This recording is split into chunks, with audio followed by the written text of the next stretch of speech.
97.3 ESPN presents The Sports Bash with Mike Gill. It's time for Football at 4 with 97.3 ESPN.com's Andrew DiCecco. Powered by the Inside the Birds podcast. We recognize the ability of the roster that's put together right now. And I think we have the ability to do something really special with this group, but it's going to take a lot of hard work. Now, live from inside the Matt Black Kia Studios, it's Football at 4. All right, Football at 4, powered by the Inside the Birds podcast and brought to you by PlaySugarHouse.com. Sign up now. They'll match your first deposit up to $250. Andrew DiCecco is in the house. We got a lot of football to dive into on this Tuesday. Jim Schwartz today speaking, Dave Phipps speaking, some of the Eagle players speaking as well. We'll get some more opinions now from Andrew DiCecco here on Football at 4. And I want to start off with the conversation we were having right before the hour began.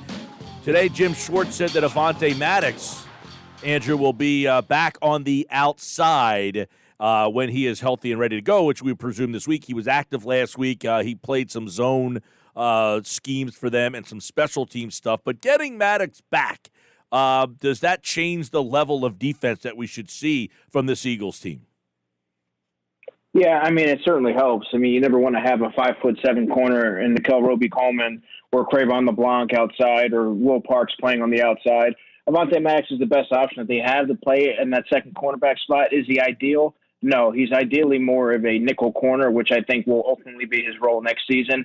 But as far as what they have to work with right now, that certainly is an added advantage. Yeah, I know you were high on Robey-Coleman when he got here. He's been a little disappointing, but some of that is because he's out of position, I guess. I mean, does he slide back into that slot, and do you now get back him playing the position he belongs and Maddox in his spot out there? And I guess LeBlanc kind of becomes the reserve there. But do you expect Robey-Coleman to maybe have a better showing than he's had so far back in that slot?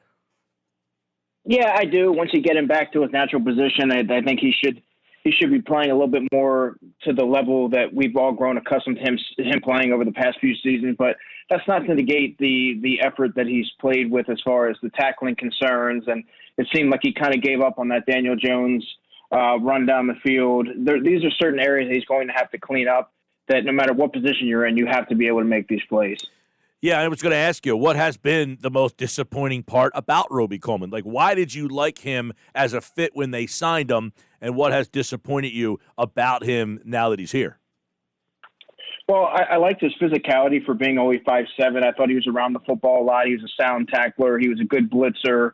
He just closed on the football well. I just liked his scrappy demeanor. Now, I haven't really seen that. We haven't really seen that since he's been here in Philadelphia. He seems to be, trailing receivers. His tackling has been shoddy. He just hasn't been the player that, he was advertised as being over his, the past few seasons where he has been. He was regarded as being a top 5 slot corner in football. But now, we're entering week 8 and we really haven't seen that out of him. But now the light switch is going to have to come on soon, or it's going to continue to be a platoon between him and Cravon LeBlanc. What have you seen out of Will Parks since his return? Will Parks has been okay. I mean, this is, after 2 games, he hasn't really made an impact one way or the other. Now, he was trailing Ingram on that play where Evan Ingram dropped the football. It'd be a lot different conversation had Evan Ingram caught that football and the Eagles lost that game on account of that coverage. But I think overall, Will Parks has been okay. I would like to see him cover the tight ends, more efficiently and more frequently. That's kind of what he's brought in to do with that body type and his versatility. I'd like to see him deployed more on blitzes and kind of, roam around, use him as a Swiss Army knife. And, it's only been 2 games, so I don't want to get ahead of myself too much, but he's been touted for his versatility and his ability to kind of move all around the field and impact the passing, slow down the aerial attacks, I should say, and we really haven't seen that yet. Yeah, and I'm interested to get your take on what they do with Mills. What kind of role does he have going forward here? I mean, with Maddox back, and Parks back, where does Mills fit in? I think Mills is going to be the starting safety. He'll be a starting safety opposite Rodney McLeod.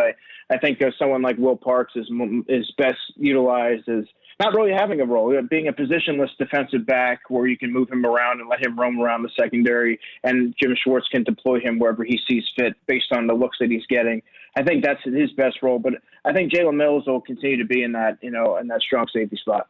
We talk about all these names in the secondary, I feel, every week, and you just mentioned Rodney McLeod. We knew that he would have to step up with Malcolm Jenkins leaving as more of a veteran presence and more of a leader out there. Do you like what you've seen out of Rodney McLeod to this point? Mostly, yes. I would say that Rodney has been, his stats haven't been, super gaudy or anything, but he's been that one player. I believe he's played every single defensive snap for the Eagles. He was a little bit out of position. He was actually the primary culprit in that Daniel Jones run that I mentioned earlier, the one in which he fell with nobody around. But that was Rodney's responsibility. But overall, outside of a blemish or two, I thought he's been a very consistent presence in the secondary, which is what you really would expect from a veteran of Rodney's caliber. And I like the leadership and the toughness that he brings, and he kind of is the glue that keeps that secondary together. Hey, I wanted to get your take on, we were discussing right before you came on, too. We're talking about the secondary. Eli Apple release. Any interest? Would he be a guy that would help this defense out? I know he's been bouncing all over the place. Neither one of us really all that intrigued, but was the 10th pick, local kid.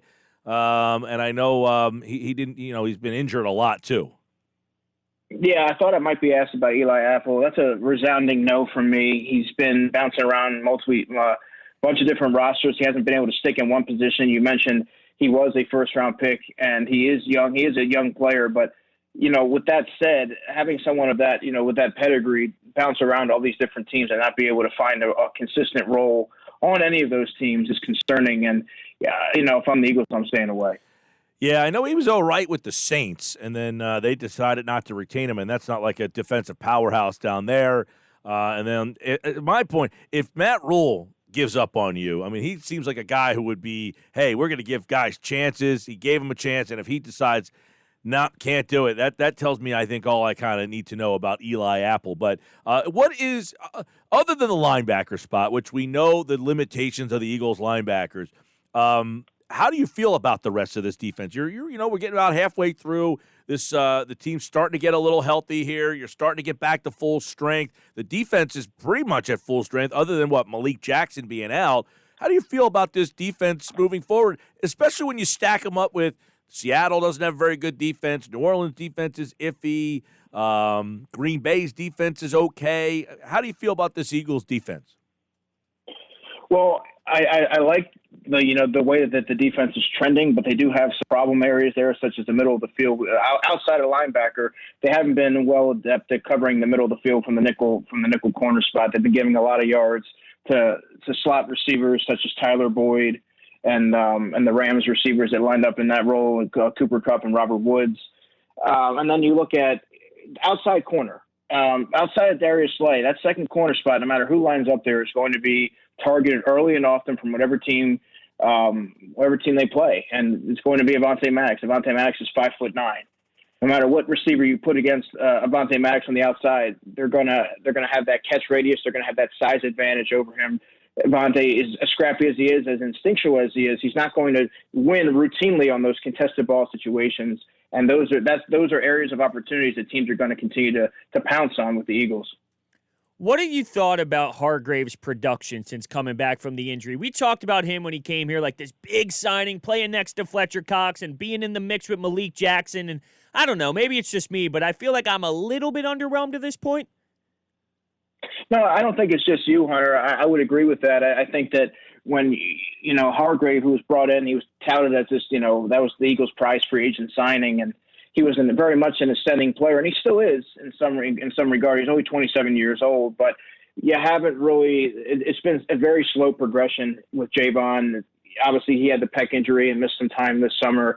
He's still getting his sea legs, in the early part of the season, but now you're not really seeing much penetration from him. He does occupy blockers, which does open up things for other defenders to make plays, which doesn't show up on the stat sheet, but. You look to see he's coming off a career season with the Pittsburgh Steelers, and you really haven't seen much of anything from him as far as taking down quarterbacks, tackles for loss, things of that nature. And those are things that if he really starts to round into form, we talk about the Eagles' defense trending in the positive direction. Well, that's a key player here, and he hasn't shown much yet, but he has done some encouraging things as far as, occupying blockers and opening things up for his teammates. Yeah, and I guess take it for what it's worth. I mean, he hasn't got the stats, but Brandon Graham has 6 sacks this year. You got more sacks for him, more production. And that's what Hargrave did a great job of in Pittsburgh is he took up double teams and got push that you had to double team him, and it allowed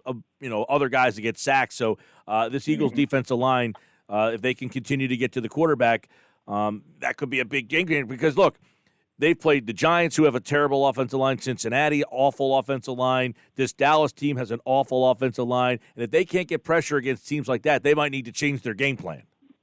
Exactly. And that's the one thing that you're seeing here. I thought that they would have had more success against the New York Giants, particularly going after Andrew Thomas, their left tackle. I thought Josh Sweat and Derek Barnett would have had a little bit more opportunities to create some pressure on Daniel Jones. I thought Jannard Avery, he didn't play at all on defense. I went into the game thinking he would at least see 12 to 16 snaps, and they would attack that side, that edge, and it really didn't happen.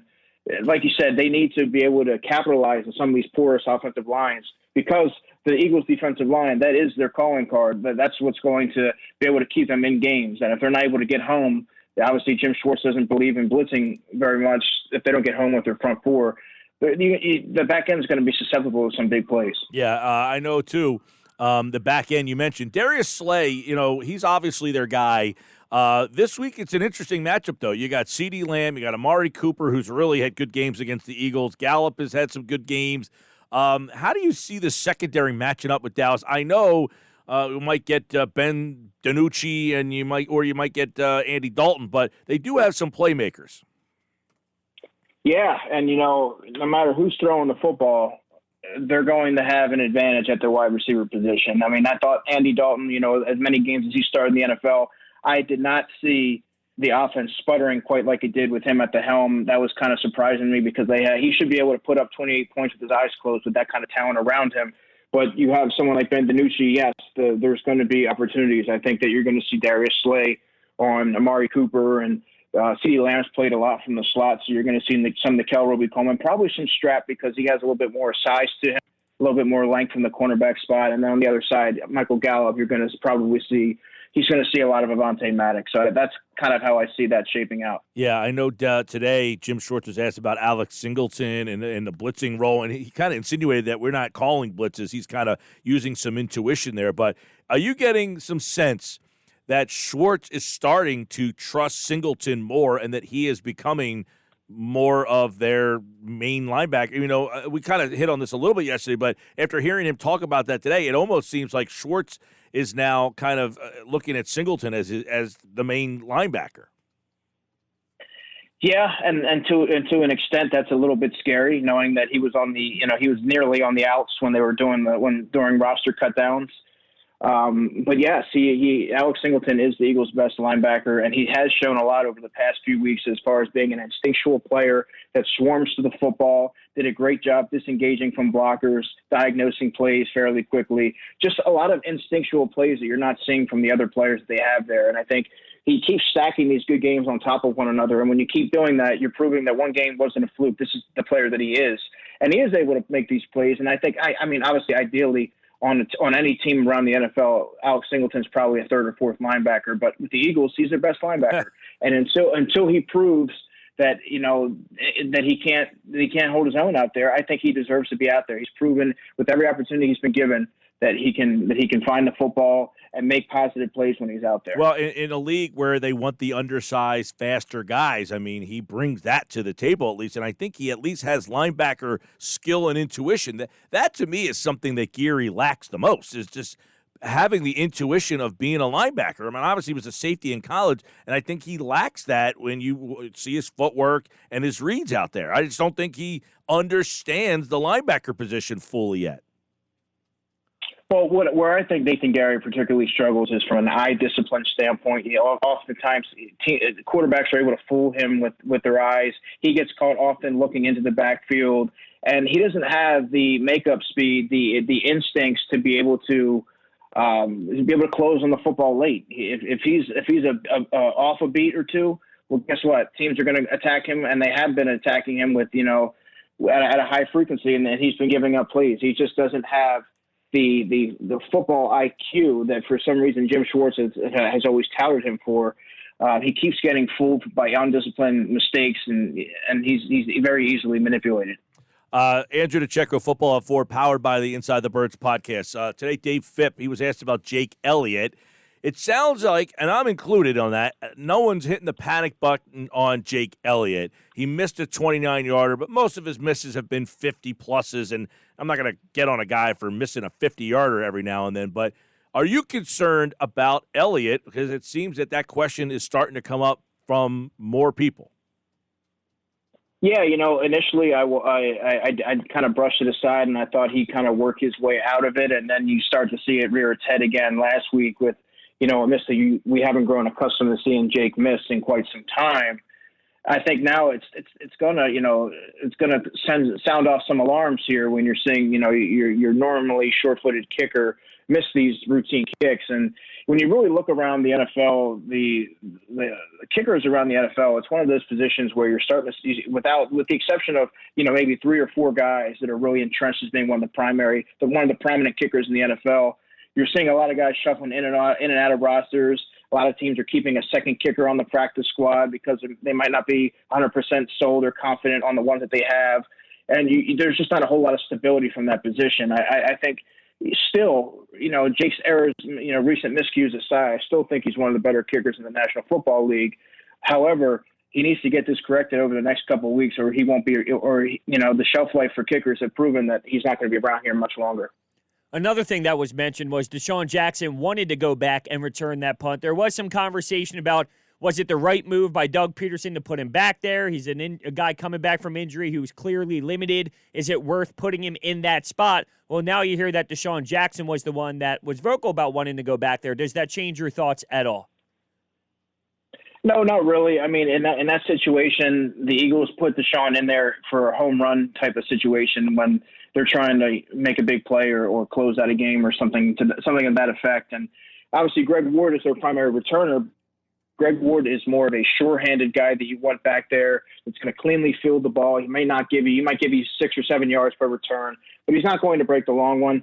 DeSean has that home run ability, and every once in a while to make a cameo back there, I think that was always the plan. I don't necessarily fault anyone for that. It was a dirty hit. It was a late hit, and that shouldn't have happened. And had that not happened, we weren't even talking about this. Yeah, I know Jackson apparently, asked, as you mentioned, to get back there. But I like what you said about Ward. I mean, in that situation, I was just, my point was just have a guy back there to catch the ball, and that's basically what Ward has done. But the punt returner spot has been a problem because basically Ward is a guy who's not a punt returner. The guy was a quarterback in college. Hey, go back there and field punts for us. So it is a problem. That position has been a little bit of an issue for them.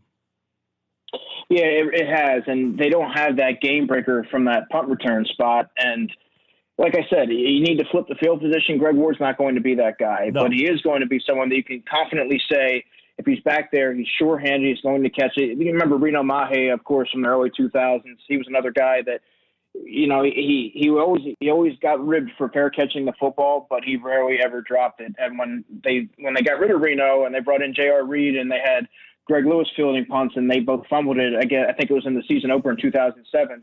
Guess who they called back? Reno Mahe, and He did the same thing. He averaged like 5 yards of return, but they could confidently put him back there and know that he was going to field the football cleanly. So I think there's something to be said for that. But like you said, they don't have that game breaker back there, and that's going to be a problem because look up and down the roster. Outside of DeSean Jackson, there's really nobody else that they could put back there outside of maybe a John Hightower, and John Hightower was primarily a kick returner at Boise State. Right, I was going to say, there's a lot of these guys, your Boston Scotts, Killins, Huntley, Quez Watkins. None of those guys were punt return players? No, Killins was a kick returner at UCF, as small as he is, as unbelievable as that might sound. But these are guys that I think if you're the Eagles or Dave Phipp, you don't want to put those guys. That's not the time to test that out. I think that's an experience. That's a classic example of something that would have been best served, to kind of play around with that in the preseason, which they didn't, which no one had. And it's not time to kind of run that trial during the regular season games. I think when they look at it in those terms, I think, okay, let's just put Greg Ward back there. We know what we're going to get. We'll take our 6 yards, get the offense back out there, and go from there. But they do have a lot of these return type of guys, but without a preseason, really know what they can do. It's kind of hard to put them back there when in a live game setting. No, that's a good point. Is that's one thing that you lose is these running backs or these wide receivers, these younger rookies that you might give them an opportunity to win that job in preseason games. That being, a lot of people look at these preseason games anymore and say, you can't get anything from them. Nobody plays anyway. But there's a position right there where you can win a job and show a coach that, hey, I can catch and field the punt in a live situation that you don't get anymore. Yeah, exactly. And that's another reason why preseason play is integral to what to what goes into a season, to the roster decisions and things like that. A lot of young players maybe were proficient returners but never got a chance to show that. Well, they were on the outside looking in when cutdowns were taking place because they never had that opportunity. And I think those are certain areas when you're looking at those that 50, 51, 52, 53 spot when you're making those decisions. That's a classic example of why the preseason is so important. All right, Andrew DiCecco, Football at 4. A look at the Eagles against the Cowboys. You noted today that Carson Wentz has played pretty well in games against the Dallas Cowboys. I would imagine that with this defense, that the Eagles offense, if they can't right the ship against this defense, then you could be looking at a tough year offensively, because this is a game where they should be able to put up 30, 35 points. Yeah, the Dallas defense is not just the Dallas defense. The entire Dallas team right now they're kind of spiraling in the other direction. You're starting to see things fracture within the infrastructure of the team and the locker room and things of that nature. And this is the opportune spot for the Eagles to really pounce on a wounded team and a team that's kind of in disarray and put up some points. If they struggle with the Dallas Cowboys, given everything that's going on, that's going to be problematic, because the Dallas defense is not a very good unit right now, and there's areas to exploit on the back end, in the running game, and the linebackers. You can get those guys out in space. There's just areas for the Eagles to really exploit, and if they're not able to do that, that's going to be cause for concern. Yeah, I was going to say, there's areas all over the field, and Carson Wentz, maybe he hasn't. One thing, he had the high tower throw for 50 yards or so last week, but I'd like to see him get a little bit better throwing the ball out of the backfield to these running backs. I feel like that's an area where he's still struggling a bit, is connecting with Boston Scott, and even when Miles Sanders is back there, I feel like that's an area where I'd like to see him improve some more, is throw the ball to the backs out of the backfield, because I feel like there's a lot of big plays they miss in that game. Yeah, and part of the selling point for keeping a guy like a Boston Scott and Corey Clement, instead of getting that between the tackles bulldozers, we don't have that big guy, but we do have two pass receiving running backs that we use and can give a spark to the offense. Well, we really haven't seen much of that outside of maybe last week when you got Boston Scott involved in the passing game. I would like to see a little bit more of that, because you saw what Corey Clement has done over his career, and Boston Scott, that's his strength. So get those guys out in space. Take advantage of the linebackers' inability to cover a lot of ground, and really get them isolated on those guys, and let them kind of just go from there and add another layer to the offense. He's Andrew DiCecco, DiCecco NFL. Follow him on Twitter. And, of course, he, like August, appeared via the Boardwalk Honda Hotline, the Football at 4 powered by the Inside the Birds podcast right here on the Sports Bash. Eagles-Cowboys Sunday night. Andrew's back on Monday to recap it all. Andrew, appreciate it, man. My pleasure, guys. Take care. All right, there you go. In Football at 4, it is brought to you by PlaySugarHouse.com. Sign up now. They'll match your first deposit up to $250.